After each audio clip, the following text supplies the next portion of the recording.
ద్వితీయోపదేశకాండం 2:7 Deuteronomy chapter 2:7 నీ దేవుడైన యెహోవా నీకు తోడై ఉన్నాడు, నీకేమీ తక్కువ కాదు.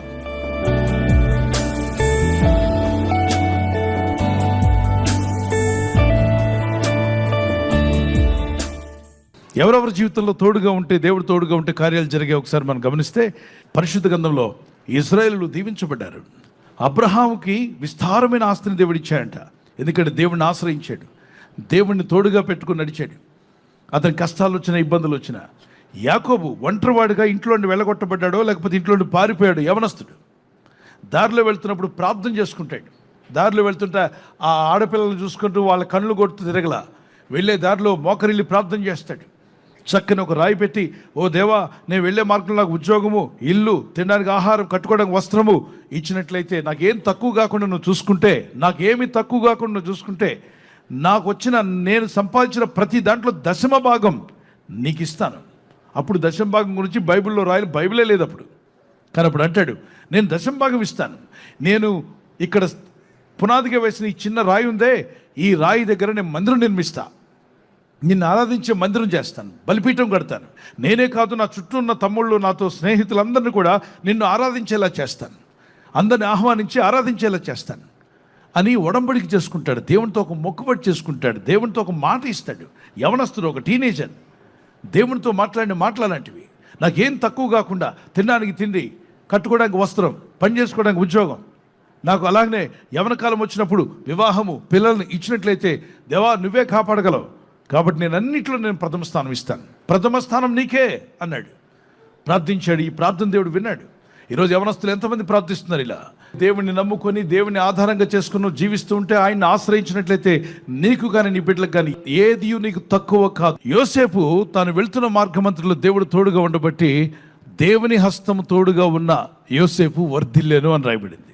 యెహోవా అతనికి తోడై ఉండెను, అతడు చేసినదంతయు అతని చేతిలో యెహోవా సఫలము చేసిననియు అతని యజమానుడు చూచినప్పుడు, దేవుని హస్తం అతనికి తోడుగా ఉన్నందున ఏది తక్కువ కాకుండా అతనిని దేవుడు ప్రిజన్ టు ప్రైమ్ మినిస్టర్ చేశాడు. ఒక ప్రిజన్లో జైలర్గా ఉన్నటువంటి వ్యక్తి, జైల్లో ఉన్నటువంటి వ్యక్తిని తీసుకువెళ్ళి ప్రజలందరి ముందు ఆ దేశాన్ని ఏలేవాడిగా, ఏ ఆఫీసర్ అయితే ఇబ్బంది పెట్టాడో ఆఫీసర్లందరికీ తలమానికంగా దేవుడు నిలబెట్టి తలగా చేసి ఆ దేశానికి ఒక ఏలువాడిగా చేశాడు, దేశాధిపతిగా చేశాడు. యోసేపు తన దేవునికి ప్రార్థన చేసుకుంటూ ఉండేవాడు. దేవా నాకు ఈ కష్టాలు వచ్చాయి, ఎందుకు ఈ కష్టాలు పెట్టావని దేవుని ప్రశ్నించలా. మనలో ప్రతి ఒక్కరు ప్రతిదానికి ప్రశ్నించడమే. ఎవరి మీద? దేవుని మీద. మనకు కలిగిన ప్రతి కీడు, ఏ చిన్న నష్టం కలిగినా, ఇబ్బంది కలిగినా దేవుడిని అంటున్నావంటే నీవు దేవుని వాక్యానికి విరుద్ధంగా మాట్లాడుతున్నావు. యోబు జీవితంలో ఎన్ని కష్టాలు వచ్చాయి, ఎన్ని బాధలు వచ్చాయి, ఒక్క మాట అయినా దేవునికి విరోధంగా మాట్లాడా? యోబు జీవితంలో ఎన్ని బాధలంటే, వ్యాపారం అంతా పోయింది ఒకే రోజున. He was hero, yesterday he was hero, the next day he became a zero. అన్నీ ఉన్నవాడు జీరోకి వచ్చేసాడు. పిల్లలను కోల్పోయాడు, 10 మంది పిల్లల్ని. బాధల్లో పడ్డాడు. ఒకవైపున చర్మరోగం వచ్చేసింది, తనకు రోగము, నష్టము అన్నీ కలిసి కట్టుకొని ఒకసారి వచ్చి పడ్డాయి. పెను తుఫాను, ఊహించని కార్యాలు, కలలో కూడా ఊహించలేదు ఎవరు, తన శత్రువులు కూడా ఊహించాలి అలా నష్టపోతాడని. అలాంటి భయంకరమైన బాధల్లో యోబు ఒక మాట అంటాడు, నేను ఈ లోకానికి వచ్చినప్పుడు ఏమీ తీసుకొని రాలేదు, అన్నీ నష్టపోయినాడు, ఒక్కసారి ఒక్క మాట కూడా దేవుడు అన్యాయం చేశాడని అనలేదట. ఈరోజు నేను ఒక మాట చెప్తున్నాను, కష్టము, బాధ, ఇబ్బందులు వచ్చినప్పుడు వాటిని సరి చేసుకోవడానికి ప్రయత్నించాయి, వాటిని బాగు చేసుకోవడానికి ప్రయత్నించాయి. ఎవరికి ఇబ్బంది కలిగించినా దేవుణ్ణి వేడుకుంటూ ఉండు, ప్రార్థిస్తూ ఉండు. ఒక టైం వస్తుంది, పైన ఉన్నవాడు చూస్తూ ఉన్నాడు, ఆయన చూస్తూ ఊరుకోడు. కానీ న్యాయం తీర్చువాడు, బాధపరచువాడు వారికి ఆయన న్యాయం తీర్చువారు, కష్టాల్లో ఉన్నవారిని ఆయన కనికరించువాడు, కృంగిపోయిన వారిని లేవనెత్తువాడు, ఇబ్బందుల్లో బంధకాల్లో ఉన్న వారికి విడుదలిచ్చేవాడు, గుడ్డి వారికి కనులు తెరవజేయవాడు, ఆకలి గురిన వారికి ఆహారము దయచేయవాడు, బంధకంలో ఉన్న వారిని విడిపించువాడు, నడిపించువాడు, పరదేశులను కాపాడువాడు, తల్లిదండ్రులు లేని బిడ్డలకు తల్లిగా తండ్రిగా ఆదరణ ఇచ్చి నడిపించే దేవుడు. దేవుని హస్తం మనకు తోడుగా ఉంటే ఒక రోజున తప్పనిసరిగా విడుదలను చూడబోతున్నావు, అద్భుతాలను చూడబోతున్నావు, సహాయమును పొందుకుంటావు. దేవుని చిత్తాన్ని నెరవేరుస్తున్న దేవుని బిడ్డ, నీ ఇంటికి సహాయం వచ్చును గాక, నీ జీవితంలోకి వెలుగొచ్చును గాక, నీ చీకటి పటాపంచలైపోవును గాక, నిన్ను ఆవరించిన కారు మేఘాలు, కారు మబ్బులు తొలగిపోను గాక, నీతి సూర్యుడని యేసు నీ పైన ప్రకాశించును గాక. నీ జీవితం వెలిగింపబడే రోజు వచ్చును గాక. నీ చుట్టూ ఉన్న భక్తులు నిన్ను చూసి నిజంగా దేవుడు నీకు తోడై ఉన్నాడు అని చెప్పుకునే రోజు రావచ్చును గాక. నీ శత్రువులు, నీ బంధుమిత్రులు, నీ వీధిలో ఉన్న వాళ్ళు కూడా నిజముగా వాళ్ళకి దేవుడి సహాయం పొందుకున్నారు, నిజముగా దేవుని సహాయం వారికి ఉంది అని చెప్పే రోజు రావాలన్న వారు దేవునికి స్తోత్రం చెప్పగలరా? మరియు ఆయన సంచియు జోలియు చెప్పులను లేకుండా నేను మిమ్మల్ని పంపినప్పుడు మీకు ఏమైనాను తక్కువ అయినా అని వారిని అడిగినప్పుడు వారు ఏమీ తక్కువ కాలేదండి. యేసు ప్రభు తన శిష్యులతో అన్నారు, మీరు వెళ్తున్నప్పుడు సువార్త ప్రకటించడానికి వెళ్ళండి, దెయ్యములను వెలగొట్టండి, రోగులను స్వస్థపరచండి, సువార్త, దేవుని రాజ్యం గురించి సువార్త ప్రకటించండి. ముందు సువార్త ప్రకటించబడాలి. అయితే మీరు వెళ్తున్నప్పుడు జోలి తీసుకెళ్ళొద్దు, ఒక కర్ర తీసుకెళ్ళొద్దు, చెప్పులు కూడా అక్కర్లే, వెళ్ళండి. వారు వెళ్ళారు, సువార్త చేసి వచ్చారు. లాస్ట్కి ప్రభు ముగింపులో ఆయన శిలువ మరణానికి వెళ్లే ముందు అన్నాడు, పేతురు, యోహాను, యాకోబు, నేను చెప్పానుగా అనేక గ్రామాలకు వెళ్ళమని, ఏమీ తీసుకెళ్ళొద్దనగా, ఏమీ తీసుకోకుండా మీరు వెళ్ళారుగా, మీకేమన్నా తక్కువ అయినా, మీకు ఏదైనా తక్కువ అయిందా, అక్కడ అన్నం లేని పరిస్థితి ఏర్పడిందా, అయ్యో సువార్త చెప్పడానికి వెళ్ళాను నాకు నీళ్ళు లేవే అనే పరిస్థితి ఏర్పడిందా, చలితో వణికిపోయానే సువార్తకు వచ్చిన నాకు అనే పరిస్థితి మీకు ఏర్పడిందా, మీకు ఆహార లోపం ఏమైనా వచ్చిందా, వస్త్ర లోపం వచ్చిందా, మీరు సువార్తకు వెళ్ళారు కదా, నేను చెప్పాను కాబట్టి వెళ్ళారు కదా, మీకు ఏదైనా తక్కువ అయిందా అని అడిగాడు యేసయ్య. సువార్తకు వెళ్ళిన దగ్గరంతా తన బిడ్డలను ప్రేరేపించి ఆ సువార్తకు అయ్యే ఖర్చులు ఇప్పించేలా దేవుడు చేశాడు. అక్కడ దేవుని పని చేయాలనుకుంటున్నావా, దేవుని చిత్తానుసారంగా జీవించాలనుకుంటున్నావా, దేవుడు తన దూతలను పంపి నీ పని జరిగించునుగాక. తప్పనిసరిగా కార్యాలు ఫలింపజేస్తాడు. యోసేపుకు దేవుడు తోడై ఉన్నందున అతడు చేసిన ప్రతి దాంట్లో సఫలుడయ్యాడు, ఫలించే కొమ్మగా సాక్ష్యం పొందాడు.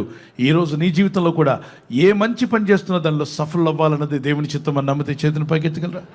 నీవు నాకు తోడుగా రావాలి ప్రభా అన్న వారి చేతిని పైకెత్తగలరా? కళ్ళు మూసుకొని ప్రార్థన చేద్దాం. ఎవ్రీబడి ప్రే. ప్రభా నీ సన్నిధి నాతో రావాలి. Father lord, I need your presence. ప్రభా నీ సన్నిధి నాకు కావాలి తండ్రి. వేర్ ఎవర్ ఐ గో, నేను ఎక్కడికి వెళ్ళినా, yes you are with Joseph, నీవు యోసేపుతో ఉన్న రీతిగా, and you made him a fruitful branch, నీవు ఆయనను ఫలించడి కొమ్మగా చేశావు. when you are with Jacob, నీవు యాకోబుతో ఉన్నప్పుడు తండ్రి, Lord you blessed him, నీవు ఆయనను ఆశీర్వదించావు. he went alone, అతడు ఒంటరిగా వెళ్ళాడు, he was nothing, అతని వద్ద ఏమీ లేదు, but you gave him everything, కానీ నీవు ఆయనకు సమస్తమును ఇచ్చావు. nothing was lack, అతనికి ఏమీ కొదువ కాలేదు. Father you said to go to God, preach the gospel. ప్రభు మీరు అన్నారు నువ్వు వెళ్ళి సువార్త ప్రకటించండి, nothing will be lack, మీకు ఏది కొదువ ఉండదు. the same thing Lord we pray today, అదే విధంగా ఈ రోజు ప్రార్థిస్తున్నాం తండ్రి. anybody who depends on you, నీపైన ఎవరు ఆశ్రయించినా, anyone is crying in front of you, నీ ఎదుట ఎవరు మొరపెడుతూ ఉన్నా, at your feet as we cry before you Lord, నీ పాదముల చెంత నీ ఎదుట మేము ప్రార్థిస్తూ we మొరపెడుతూ, know your presence will go with us, నీ సన్నిధి మాకు తోడుగా వస్తుంది. when you come with us, నువ్వు మాకు తోడుగా వస్తే nothing will be lack in our lives. మా జీవితాల్లో మాకు ఏది కొదువ ఉండదు. You are our good shepherd. నీవు మాకు మంచి కాపరివి. Lord, help us to be a good sheep for you. నీ కొరకు మంచి గొర్రెలుగా ఉండటకు మాకు You are నేర్పండి. our shepherd, Lord. ప్రభువా మీరు మా కాపరై You ఉన్నారు. shall supply all my needs. నీవు మా అవసరతలన్నీ తీరుస్తావు I తండ్రి. shall not be in want. నాకు ఏమీ కూడా తక్కువ కాదు. I shall not be in want. నాకేమీ లేమి కలుగదు. My Lord shall supply all my needs. నా ప్రభు నా అవసరతలన్నీ తీరుస్తాడు. I may be in need, but God will supply all my needs. నేను అవసరత కలిగి ఉండవచ్చు, కానీ నా అవసరతలన్నీ దేవుడు తీరుస్తాడు. ఈరోజు ప్రయత్నించబోతున్న శంకుస్థాపన అయిన, గృహప్రవేశమైన, ఒక బిజినెస్ ప్రారంభిస్తున్నా, ఉద్యోగ ప్రారంభానికి వెళ్తున్నా, ఒక మంచి కార్యక్రమాన్ని ప్రారంభిస్తుండగా, నేను వారి బిడ్డల వివాహం కొరకు ప్రయత్నాలు చేస్తుండగా, వారు చేస్తున్న ప్రయత్నాలు ఫలించలాగున మీ దూతలకు ఆజ్ఞాపించండి. మీరు ఆజ్ఞాపిస్తే కార్యాలు జరుగుతానైనా. ప్రభు, ఎవరైతే అనారోగ్యం, బలహీనత అనే అంధకారంలో వారి జీవితం ఉన్నదో అటువంటి వ్యాధి రోగాలను వెళ్ళగొట్టి ఈ వెలుగును ఉదయింపచేసి నీ గాయపడిన హస్తంతో వారి క్రిటికల్ సిచ్యువేషన్ నుండి, వ్యాధి రోగముల నుండి, రోగ పడకల నుండి వారిని లేవనెత్తి స్వస్థపరిచి నీ సాక్షిగా వారిని వాడుకోరాయినా. ప్రయాణం చేసి బయటికి వెళ్తున్న వారు మళ్ళీ తిరిగి క్షేమంగా ఇళ్లకు వచ్చేందుకు సాయం దయచేయండి. మా ప్రయాణాల్లో నీ కాపుదలు ఇవ్వండి. ఎటువంటి యాక్సిడెంట్స్ కానీ, ప్రమాదాలు కానీ గురి కాకుండా నీ కాపుదలు యేసు నామములో ప్రతి ఒక్కరికి కలుగునుగాక. ప్రతి స్థలంలో మేము ఫలించి నీకు మహిమ తీసుకురావాలి. కష్టమైన, నష్టమైన, ఇబ్బందులైన ప్రార్థించి విశ్వాసంతో నిన్ను ఆశ్రయించిన యోసేపు వలె మేము కూడా నిన్ను ఆశ్రయించి జీవించి కృపనిమ్మని యేసు క్రీస్తు పరిశుద్ధ నామములో అడిగి వేడుకుంటున్నాను పరలోకపు తండ్రి. ఆమేన్.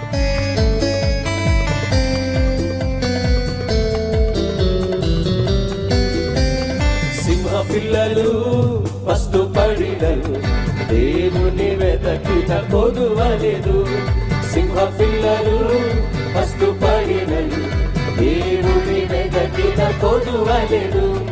కొదువలేదు, కొదువలేదు, దేవుని వెతకిన కొదువలేదు. కొదువలేదు కొదువలేదు దేవుని వెదకిన కొదువలేదు సింహ పిల్లలు పస్తు పడినలు దేవుని వెదకిన కొదువలేదు సింహ పిల్లలు పస్తు పడినలు దేవుని వెదకిన కొదువలేదు. బర్త్డే ఉన్నటువంటి వారు happy birthday to you, many more returns of the day.